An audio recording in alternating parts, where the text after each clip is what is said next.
I'm Sylvia Corvera, and I'm a professor in the program in molecular medicine, and I am also the director of the MD-PhD program.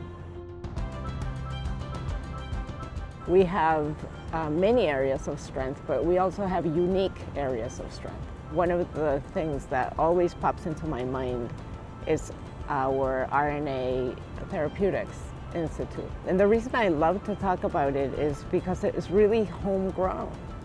You know, when you think about UMass being such a young institution, to have had a young investigator in the molecular medicine program make a fantastic discovery, which was RNAi, and be awarded the Nobel Prize for it, and then have that person circle back from his sort of very basic science approaches and state very clearly that his desire was to make this into therapies.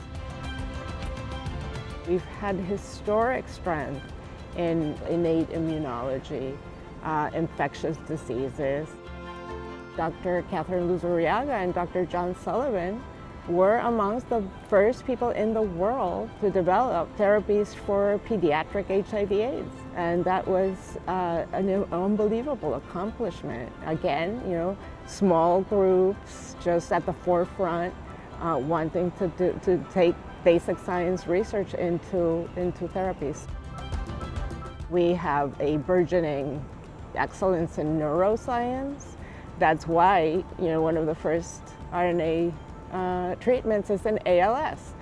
We have Dr. Robert Brown, who discovered, the first gene associated with ALS, and now that's the gene that's being targeted.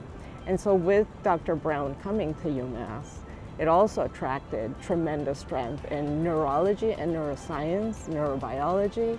One of the things that's fascinating to me is how we have people working on flies and worms and very, very basic science, but you can connect the dots all the way to the patient. We're one of the 50 or so MSTPs, Medical Scientist Training Programs, which is funded by the NIH.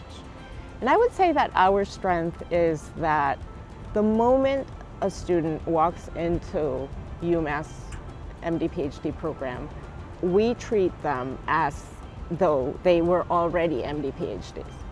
I tell them the moment you're here, you are a physician scientist, and you have to feel what it feels to be a physician scientist.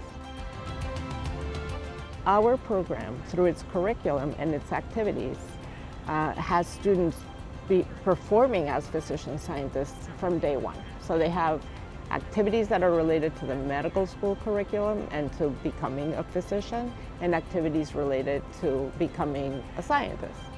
Our biggest strength is how integrated our program is.